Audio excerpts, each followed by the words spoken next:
told. Wait, so your power could go out at any moment? The power could go out at any moment. Melissa's living life on the edge. No, it's just that somebody's doing electrical work, like a floor below me. Right. So them's the breaks sometimes. Well, welcome into the Wit and Grit podcast. While I'm still here, banter opens. That's my favorite part of the script. Oh man, have you been hanging out with Chauncey Billups lately? What's he been up to? You know, everyone knows. Stop acting like you don't know. You'd have to live under a rock. You want to know something I do know? Every sports team in the Charlotte area is over 500 for the first time in a really long time. Panthers, Charlotte FC football,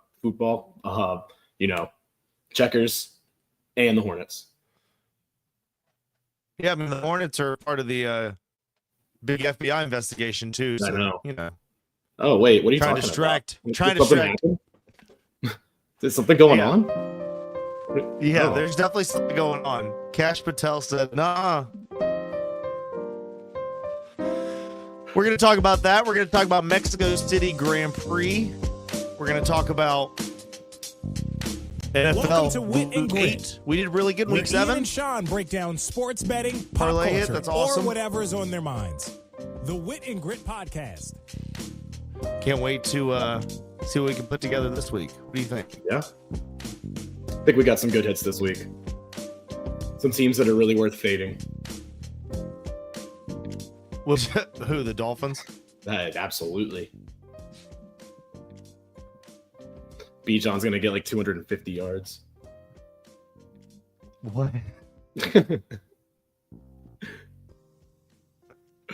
Oh, man. Okay, so obviously the big news from yesterday. Hello? Hello? Yes? It cut out on me for a second during the intro. It cut out. Oh, okay. Like I didn't hear it play. Oh, well, it did. It's over now. Let's talk about the NBA betting scandal. Yes, the big news from yesterday. I mean, who's having worse PR than the NBA right now? I mean, it's terrible. They are the NBA has had this betting scandal. They had the betting scandal with a player that was not so important. Now they've got a player who's very important coming up. Oh, Terry Rozier. Nope. Twitter has already deemed him guilty. Yeah. I mean, all over Twitter, there's videos of him just having these egregious turnovers at very opportune times. And it's this guy was clearly shaven. He was shaving points off of his totals. Yep. This is big. This is one of the bigger stories I can remember lately. Well, Chauncey Billups, I mean, that's huge. I mean, you got to be kidding me. And it's Chauncey Billups isn't even it's not NBA related. It's just illegal poker with the mafia. Right. I mean, we're talking X-ray machines on the table.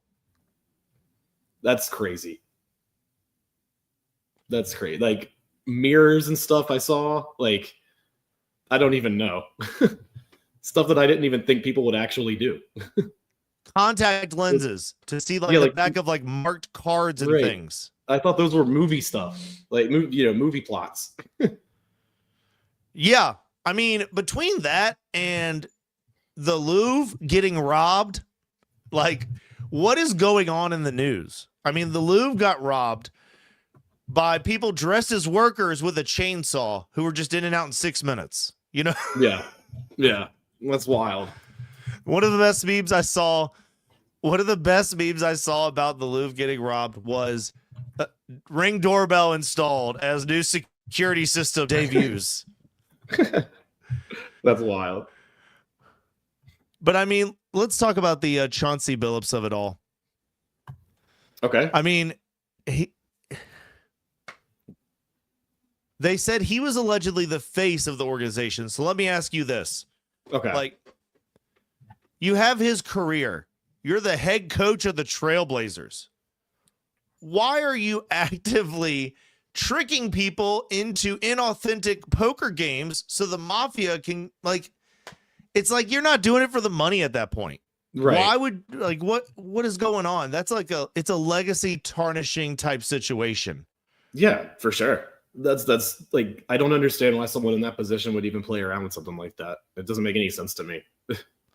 That's why it feels like one of those stories that maybe we need to see if Pablo will do something on it, or somebody else will look further into it. It might not be as neat and clean as it looks. Maybe he didn't know it was inauthentic. Maybe. I mean, Terry Rozier, however, was allegedly feeding insider info, stuff like injuries and personal game plans, to gamblers. Prosecutors say he even removed himself from a game early to cash unders. What? Meanwhile, Damon Jones was texting people about LeBron sitting out before the team announced anything. So it's more than just shady bets. It's kind of exploitation of inside info, injury reports, even tanking the lineups. The FBI, I think, called it the NBA's version of insider trading. Yeah. I mean, I told you we were off NBA bets like after the results from the last season. We'll probably wait till the playoffs, but yeah, we're definitely off NBA player props now. Are you kidding me? If you're betting NBA player props right after this news came out, what is wrong? Get help. 1-800-GAMBLER, ncpgambling.org. Nice. I mean, both Rozier and Billups are on immediate leave. The Trailblazers canceled practice. Media, the Heat, quiet. The NBA say it's taking this seriously, but the ripple effect could go away. I mean, it goes so deeper with indictments. Like, we could have more names coming out. In the NBA, that's the last thing they need. Yeah, it feels like this could just be starting. The feds say more are coming. There's connections to the Jonte Porter case, ties to college basketball rings, and one of the same gamblers from that Porter story is back in this one too. You've got mafia families, illegal prop bets, high-profile coaches, players, and the NBA just launched its new $76 billion media deal. That's insane. That kind of makes the timing of this whole thing even more brutal. The NBA just relaunched its media empire. NBC, Amazon back in the game, TNT's legendary Inside the NBA, we all know and love, moving to ESPN. I mean, NBC and Amazon are trying to reinvent the studio vibe on shows that frankly have gone stale outside of, the one everyone loves. Mm-hmm. Yep, absolutely. You've got Blake Griffin, Steve Nash, Dirk on Amazon, Melo, T-Mac, Vince Carter on NBC. All of this push to move away from gossip and into something fresher. But then you have the mafia poker ring drop in your lap. Kind of can't avoid drama with that one. And don't forget, you've got NBA games 7 nights a week now. Monday nights on Peacock, Tuesday doubleheaders on NBC, Thursday nights on Amazon, Sunday nights back on broadcast. That's a lot of exposure for a sport that wishes everybody would just kind of look at Shohei Ohtani for a little bit. Yeah, and I mean, that's going to mean that the news is going to spread faster. It's not some back page blurb anymore. It's going to be opening week news, during the biggest media rollout in a couple of decades. You've got billions of dollars flowing into this league from sports books and streaming giants, and at the same time, players and coaches getting caught, ripping games and poker hands. Yeah, that's, Adam Silver, the commissioner, his worst case scenario right now is kind of playing out in real time, right? Prop bets, supposed to be fun little fan engagement tools, and now they're federal evidence. And here's the quote from FBI Director Kash Patel. If you're part of the illegal gambling industry, you've got nothing to worry about. If you're doing illegal stuff, you've got everything to worry about. Did you see the footage of ESPN talking about the news? It was Greeny. No. And as they started to talk about this, someone just casually took off the ESPN bet on the banner on the bottom. They just grayed out the whole logos on the bottom. That's wild. Y'all still have the integrity to talk about it because you run a sports book, right? Right? Right? No. No, this was nuts. I remember I was like around lunchtime or so, my phone just started blowing up. like with all these notifications about this. It was, like I said, one of the bigger stories I can remember, especially out of the NBA. Yeah. I mean, in a way, it's kind of a big deal for the NBA because it's getting some people who haven't thought about the NBA in a very long time are now thinking about them. And that's the old adage, right? No press is bad press. You know, certain reality stars seem to believe that. But being top of mind, the NBA is getting a little bit of exposure from this, and depending on how they can right the ship, or if it becomes a long list of indictments and it becomes like, I mean, the NBA could start looking like the most crooked league. Yeah, right. All right, well, it's time to go effing around with F1. Woo! Another race near our time zone, a lot closer. I mean, new teams, old rivals, and thin air. Mexico City's Grand Prix weekend. We're also going to talk a little bit about Cadillacs officially joining the grid next season because we love our continued Cadillac coverage here. And Verstappen is keeping everybody interested in this sport, sniffing at another title.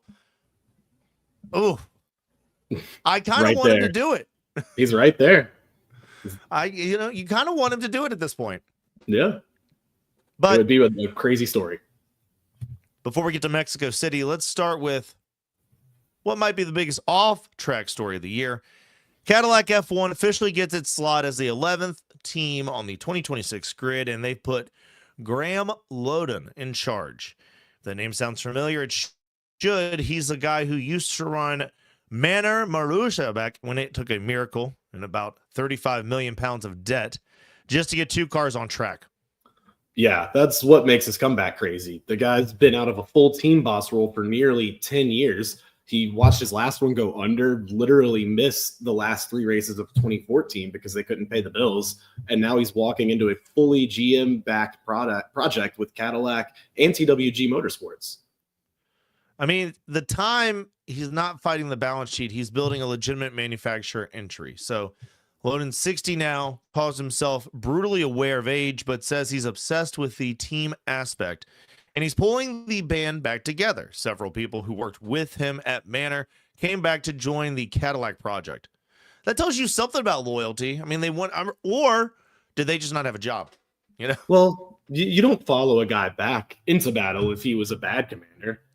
So the team's gone through a few identities in the past, 18 months. Started as Andretti Global, then GM quietly took full control while Andretti kind of stepped back in October.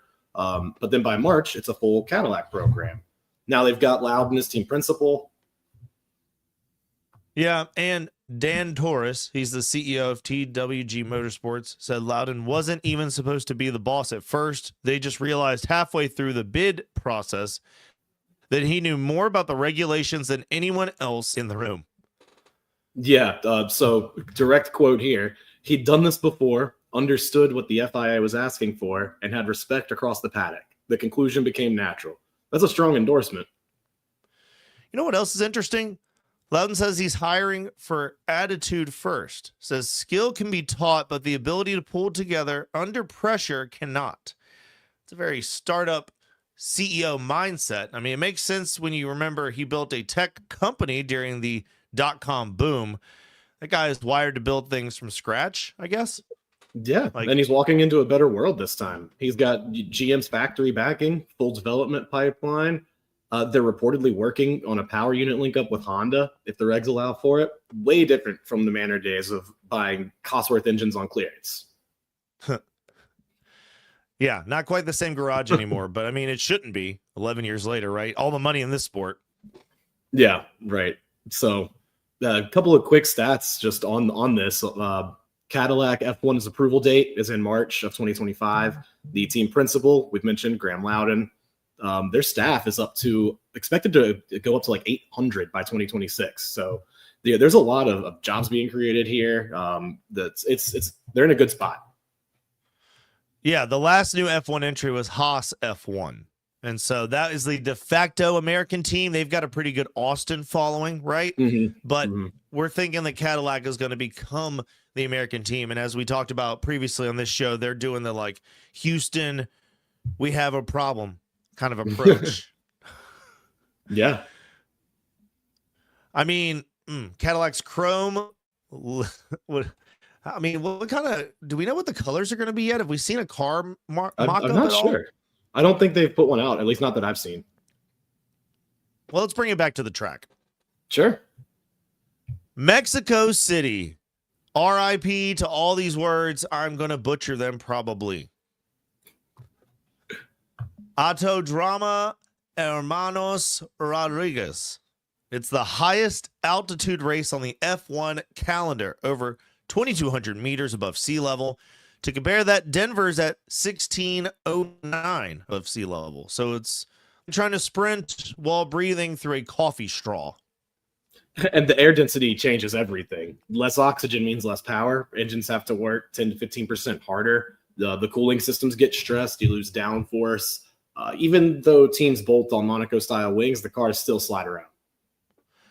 And the lap layout makes it even trickier. Long straight and heavy braking at turn 1, then that tight middle section through the Forosol Stadium. And that crowd, it's like soccer match, pure chaos. Yeah, they've got, what is it? The altitude is 2240 meters. It's a 2.67 mile lap, which is 4.3 kilometers. The main straight is 1.2 kilometers. What's the top speed? Typically, it's around 220. The downforce, like I said, it can be higher. It's 15 to 20% higher than Monza wings. And then turn 1 and turn 4 are the hardest for brake zones, highest on temps. That's what's fascinating. The cars overheat in air that's typically cold. You'll see brake smoke in practice, but engines running cooler because of the thin air. It's kind of a nightmare if you're the mechanic. Yeah, and driver-wise, it's all about finesse. As Esteban Ocon said, if you're confident on braking here, it's usually a good weekend. Hulkenberg said it feels like you have to underdraft to stay fast because if you push too hard, the car punishes you instantly. Which is perfect setup for what we've talked about. I mean, Verstappen's dominance here. The man's won 5 times in Mexico. If you built a track for him, it looked like this one, which makes the timing so juicy and convenient. Mm-hmm. And speaking of Max, let's talk about the big 3: Piastri, Norris, Verstappen. Piastri is still leading the championship at 394 points. If you've got a memory, he is. Yeah.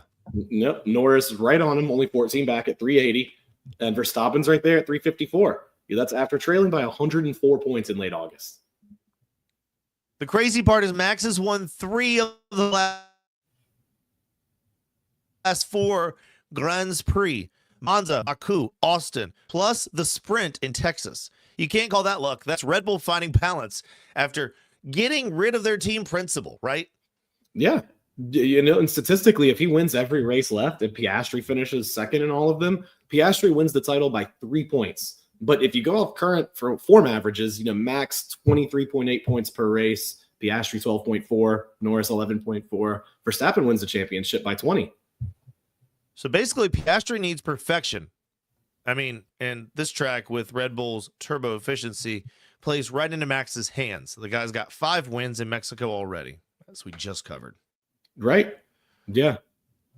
Since summer break, Max has finished, this average finish is 3.3. He's got 3 wins in the last 4 races. Piastri's average finish, 7.6. Only 1 podium since Zandvoort. Norris, average finish, 5.9. 2 podiums since Monza. Yeah, I mean, Max is in control. The math is not, it doesn't lie. Now the conversation shifts from can he catch them to can McLaren service the internal battle while he does? Right. Figure that out, guys. Or don't. I don't know. It's going to be fine for us either way. That brings us to the Piastri-Norris drama. McLaren reviewed the Austin sprint crash, the turn 1 pileup, and reversed their verdict. Turns out it wasn't Lando's fault after all. Yeah, Andrea Stella admitted they looked again after the race and decided Oscar Piastri cut back across Nico Hulkenberg too aggressively, which triggered the chaos. So the team removed the repercussions Lando was supposed to face. Those repercussions, by the way, were about qualifying order, basically forcing Norris to go out in worse track conditions for a few weekends. That's gone now. McLaren said it's a clean slate heading into Mexico. Good call, because that dynamic was getting toxic. You can't fight Red Bull while babysitting your drivers. I mean, exactly. Exactly. I mean, and Piastri quote summed it up. For us, it's simple. Don't crash into each other. Seems like something they should have known before. Yeah. I guess that's just where they are right now. Let's end on this. Isack Hadjar, the 20-year-old from France, says the idea of joining Max Verstappen at Red Bull is, quote, frightening. Yeah, I like that. I like him. He's not bluffing with confidence. He's acknowledging reality. Verstappen destroys teammates, but Hadjar wants that smoke. He says, I'm here to fight the best. That's why I'm in F1. Yeah. I mean, he's had a sneaky good rookie year, 8-point finishes, podium in Zandvoort, and the Racing Bulls car hasn't exactly been a rocket ship. If Red Bull's moving Tsunoda out, sounds like they might. Hadjar's got to be next, as we've talked about all season. Yeah, he said it himself. If there's one more weekend to make a difference, it's this one. So watch him this Sunday. If he sneaks a top 6 here, that's his audition tape. Love to see what Hadjar could do in a Red Bull car. I mean, it wouldn't be close to Oscar and Norris, but Right. it'd be nice to see 2 Red Bull cars doing relevant stuff. I mean, Tsunoda he didn't have a bad weekend though. He might quietly be holding on to that job. Yeah, we'll see. We'll see. So that's the grid rundown. Cadillac's rebirth, Mexico's altitude madness, Verstappen's numbers looking scary again, McLaren calling a truce, and a rookie staring down the dragon. And we'll be breaking down the full title math plus early odds for Vegas and Abu Dhabi on All In with Ian, Sunday morning at 8 a.m. Eastern, right on sportsradiova.com. Oh, yeah. I don't have a catchphrase. I didn't know what to say there. Let's get to the NFL. So one of our fans was telling me, they were like, hey, I don't want to hear about F1 anymore. Is there a way to just like, hey, NFL's happening. What do you got? All right. Well, I've got the plays that the system has put out. I really haven't bet any of these yet. So I'm going to tell you what the computer model is saying, and we'll talk about it from there. Okay. Okay. The top plays. Let's see, and you got stats and stuff, right? I got some stats ready. Eagles -7 by up to 7.5 against the Giants. Yeah. Okay. I like that. Jalen Hurts, 28-4 straight up as a home favorite. Okay. Giants are probably pretty broken after that 19-point fourth quarter comeback that your Broncos made against them last weekend. Oh, yeah. Are we going to talk about it now, or what do you want me to talk about it? Let's get through this first. I'm sure we'll talk about your Broncos. We'll do it in the Broncos game where it's appropriate. That's what I mean. Yeah. You've got the Eagles 2-5 against the spread in the second half this season. So, that's something to note if you do any second half betting. Yeah, I mean, Sirianni at home is a fave. Giants off an emotional collapse 2 weeks ago. Mm-hmm. A travel spot. I mean, the series has been very Philadelphia friendly. And Trench's Philadelphia offensive line number 5, Giants defensive line number 9 is still an advantage for the Eagles because you get to those top numbers, a couple places matter, right? Mm-hmm. Absolutely. So you like that one? Yeah, you said Eagles -7? Yeah, -7, -7.5. I haven't looked at the latest. Let's check her out.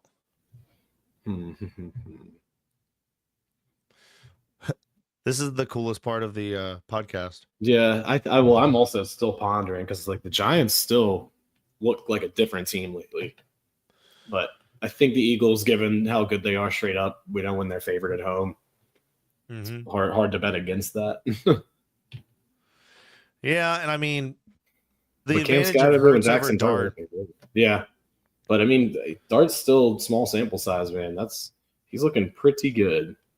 There's plenty of -7s out there right now for the Eagles, and Okay. if you want to take the -7.5, a lot of places have it at plus money, so that might interest you if you just think they're gonna win by 10. Okay. What else you got? Let's do 49ers Texans. 49ers -1.5 at the Texans. That was another one that hit the system. Houston defensive line rank is surging, but San Francisco protection was clean last week. So This is the one I'm not so sure about. It feels gross to back the 49ers. CJ Stroud just hasn't been good this year. He's ranking like no, he's not in the he's 30s. Yeah, not very good. And you've got the I don't know. It's going to be a bad game, I think, because they're not good and the 49ers are hard to trust in this spot. They're 1-13 against the spread after wins since December of 2023. So they don't do well in this spot typically. Whereas, teams on short rest versus them since 2022 are 1-13 straight up. So it's like something's got to give, I guess. Yeah. So, I mean, which way are you leaning? Probably 49ers. But it's like you're not confident. Not really. Yeah. Yeah. That might be a pass for me. We don't have to do everything that the computer says. Exactly. I feel a lot better about this one, though. Okay. What you got? Fading Andy Dalton. That is the stat. Yes. Do you have the number? Do you have that number over there? 1-5 against the spread and start since 2023. Yeah, rough. Ooh. Yeah, very rough. Josh Allen off 2 straight losses tends to bounce. So, I mean, -7 if you can get it, -7.5 again. 2 kind of decently large favorites. But what do you think about that one? I think the Bills are probably going to take care of business here. Yeah. Yeah. I'm glad we agree. Yeah. If Bryce Young was playing, I don't know. I would really like that Panthers number. But with Andy Dalton, it's just like, it's not going to. The Panthers aren't a good enough team to have the fall off that is quarterback wise. They are above 500, but since 2018, when above 500, they're 7-14 against the spread. Great. So, yeah. Okay, so that's 2 we like. I think so. All right, Patriots -7 versus the Browns.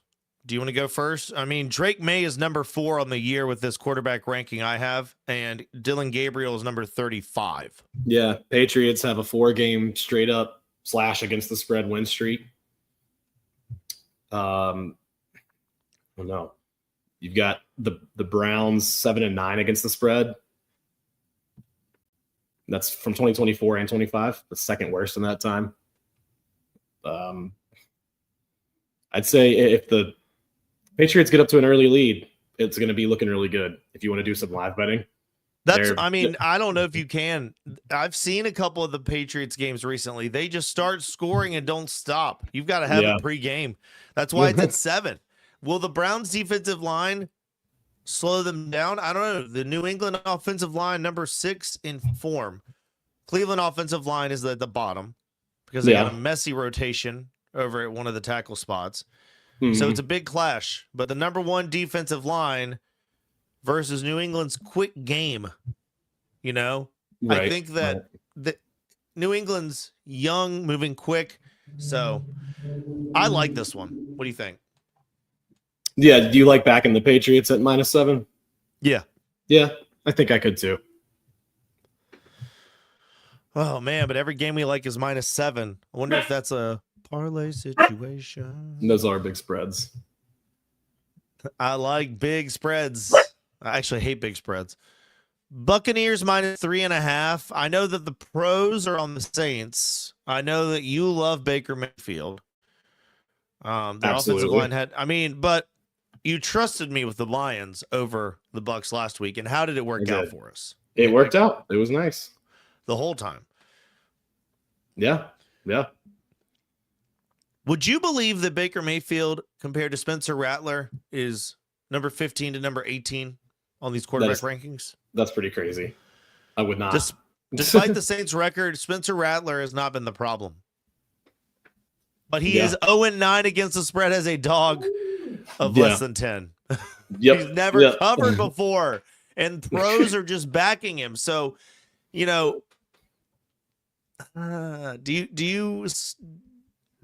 you want to back the Bucs? I think I would like to here. Yeah. I think they're spread or money line because it's at 3.5. Spread. Wow. Yeah. I sort of like it. I don't know. I was thinking about for a play. Yeah. All right, so half unit plays. I've already backed the Broncos against the spread. That's the one bet I already made. It's moved. You have to buy 3.5 at almost every book now. So that's why I grabbed the -3 a couple of days ago when you could still get it. But the Broncos over the Cowboys. I mean, Denver's offensive line number 2. The Dallas defensive line number 25 gives Bo Nix a workable pocket. Denver run game can stress Dallas linebacker level. I mean, Dak, number 3 on the list of quarterbacks. That's scary. But yeah. And I mean, the Cowboys, they're 0-7 straight up against the Broncos the last 30 years. It's always been a great game. My stepmom is a Dallas fan. I don't know the last time. I watched Kyle Orton and Josh McDaniels beat them. Yeah, that's 1995. That's wild. Yeah, so Broncos money line is a safe play, we think. I that's another one that if you were going to take the Bucks, I would take the Broncos against the spread also, like the 3.5 if we absolutely have to. But at the same time, the Broncos have been burning me on the spread. That Giants game, luckily I was watching and I got a money line bet in that covered that -7 because the Broncos actually let us down last week. They haven't been covering the spread. I've talked my way around it. Broncos money line is something we should do. They're going to win, but barely. Somehow. They're going to make it dramatic. It's been can't miss TV for 2 weeks. It has been. It's been so exciting. I know you've been loving it. Now I'm going to tell you about it. This is when I said we were going to talk about it. Now we're going to talk about it. Let's do it. I'm watching this game at Old Salem Brewing Company in Roanoke, and I've got no allies. My Bronco brethren is out of town. Right. I'm watching it with Giants fans or pseudo-Giants fans who are just like, oh, good for Jackson Dart, good for the Giants to win a game. And then at one point when they come back with 30 seconds left, a New Yorker is singing New York, New York to me, walking around. So the smack talk is hitting a level. Oh my gosh. It's all in good fun. You know, it's all in good fun. I know everybody pretty well. But I can imagine you're getting a little irritated. I'm a little stressed. I'm not even irritated. I'm just stressed because I'm I want them to win this game. And then when they do, I have a Broncos raid through the tap room real quick and just let everybody know. Of course. You have to. You would have thought I won the lottery. Yeah, I'm sure. But I mean, I did get the money line at like +2.5 when they were down 10. Nice. Well done.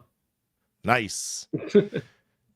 I'll back to the Cowboys Broncos game. I will back your Broncos here. Excellent. Okay, so Colts, that's an alt line -10.5. You have to take like -14.5. I don't know if I'm even afraid of that. The Titans are so bad. I think the Colts are just going to run the score up on them. Yeah. They seem really good. Like legitimately with like a good quarterback, a good running back. They're actually kind of tearing it up. You want an accidental hot take I just thought of? I mean, sure. The Colts have that team that they're like this year's Minnesota Vikings. They're going to be really good most of the year. And I think the wheels are going to fall off of this thing around like January. Yeah, that's fair. But right now they are worth backing. They're averaging almost 3.5 points per drive right now. That's better than the 07 Patriots. I mean, Tennessee can't hold edges, and the Titans' home and division game against the spread trend is catastrophic. So I think we could lay the whole 14.5 here. The model says we should take it at 10.5, which is honestly an interesting take. Yeah, I would probably go 14.5 on this one. Tease it up. They're just gonna. We're just predicting a blowout. Let's get a plus number, but we'll have to look at that after the show. Needless to say, for the audience, we like the Colts here. If it's a public trap, absolutely. If it's a public trap, get my leg out. Leans or passes? Anything to say about the Falcons-Dolphins game? Yeah, fade the Dolphins for sure. Okay. It seems like they're almost trying to lose at this point, so I would bet on the Falcons, probably against the spread. Take Bijan rushing props. Dolphins cannot stop the run. Maybe a 2 interception prop. Like legitimately, I'm giving honest advice. If Mike McDaniel gets fired at the end of the year, and they hired Nick Saban, because we talked a little bit about this pre-show, it's just an idea. Nick Saban couldn't make it work in the NFL because he couldn't get a quarterback. Now, a quarterback he could win a national championship with is right there, years into the league, not needing really to be developed, just needing to be steered in the right direction. No, he's done. He's no longer a starting caliber NFL quarterback. Nick Saban can't fix him. So then the question becomes, do you actually fire Mike McDaniel because all he's gotten to work with is Tua? You've drafted Quinn Ewers. You got all these other, Zach Wilson's still there, right? When does somebody else get a shot for this team? How many losses before you have to look past the number on Tua's contract? Because it's the contract. Yeah. It's all. Yep. It's next to Deshaun Watson, the second worst contract in the league right now. And I think that's what's keeping him on the field more than anything is the business side of things. Is like, that's our biggest investment, but it's not working. I say like Quinn, get the reps at this point, see what's there so that we don't have to do another little, 6-7 year project with him. They're going to wait till you're eliminated from playoff contention and give those guys like a couple games. Mm-hmm. Yeah. But don't worry, the way they're playing now, that'll be quick. Yeah. So fade the Fins. Man, the Jets are somehow worse. The Saints have won one game. All these teams that have won, I looked at it, all the teams with one or fewer wins is in the AFC. There's only one NFC team that makes doing sense. that poorly. Does it? Yeah. The AFC hype. Like teams that are bad. Do you know which teams they are? Fins, Ravens, Jets. I'm glad you remembered the Ravens. That's the one I thought you were going to get tricked by. Do you know the NFC team, or did you already say them? I don't. No, Saints. Saints. Yeah. Yep. All right. Well, back to our regularly scheduled programming, I reckon. Another game. Steelers, Packers. I mean, my gut says Aaron Rodgers is more spiteful than the Packers are good. Yeah, I agree. That should be fun, actually. And Rodgers actually could become the 5th quarterback to beat all 32 teams. So that's something too. Something for him to play for. Yep. And he said, weren't they off last week? They've had 2 weeks to prepare. Tomlin off a bye. You got any stats about this? Packers are 0-6 straight up in Pittsburgh since 1970. So they don't go win there. What? Say that again. The Packers are 0-6 straight up in Pittsburgh since 1970. Woo! That's an interesting trend now. That's kind of like our Ravens Lamar against the NFC trend. It's like maybe we ride this till it falls off. Steelers money line might be in play, right? You know what I think we have in play here too is Tomlin as a home dog. Oh yeah, we like him. Don't believe in him. Steelers money line is in play, I think, because that could even out. We've got so many heavy favorites that could be one that actually makes sense. I like it. The Chiefs at minus whatever number against Washington, they embarrassed the Raiders. Are they going to do that again? Yeah, it's the Chiefs playing in Arrowhead in primetime. They have 7 wins in a row in that spot. They only know how to beat Washington. They're 10-1 against them, like all time. Wow. Okay. Yeah.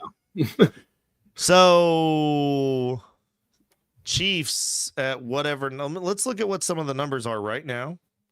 Okay. Hold on. I have to remove the teams I hate and put them back in. I'd apologize to the Chiefs if they ever cared. 12.5, 11.5 at some books. Yep. Which is odd. It didn't stop at 11. Yeah, I mean, Washington doesn't look right. And is Jaden Daniels rushing back? I don't think so. Do we know who's the quarterback for this game? Man, you're putting me on the spot. I'm not sure. Hang on. Is it Mariota? If it is, we should bet this sooner. Yeah, it is. It is. For real? Yeah. Yeah. Yep. I like the Chiefs against the spread. Me too. This next game is the trap of the week. The Bears at the Baltimore Ravens. I mean, you could bet the Bears at +7 and hope that Lamar Jackson is a scratch and doesn't play, or you could think that the Baltimore Ravens are getting healthy and they're going to embarrass the Bears. And either way, it feels like a trap, and I don't think I want to touch it. I don't either. Yeah, I mean, you've got the Lamar against the NFC thing, but that doesn't really matter in this spot, right? Right, and that's been broken a couple times now. Yeah, true. So wagons are off that one. The NFC got good again. So I don't think I'm on this one either. Jets Bengals. I I mean, the computer had it as a leaner pass, but it's like the Jets haven't won a game. Do we think they're going to do it this way? It's like, I don't see it happening. You know? Yeah. Yep. It's not happening. So maybe the Bengals money line if we need a little extra something just to trust Joe Flacco not to lose to the Jets. Sure. Okay, so what are the let's see what this thing says. It wants us to use a couple of money lines time altogether. We don't want to use the Eagles though. Right. So I would say we like the Steelers. We like the Broncos because those are the two teams. Didn't we make that bet already? I think so. I think it might have hit. It did. Sean Payton and Mike Tomlin. We like sturdy coaches. Yeah, honestly, that's a good way to look at it. Yeah. And plus the Broncos money line is minus 185 on this book I'm looking at that doesn't pay me. And then the Steelers are plus 140.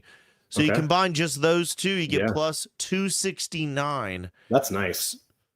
Yeah. So do we even need to add a third leg? I don't think we've even messed with that, man. That's nice.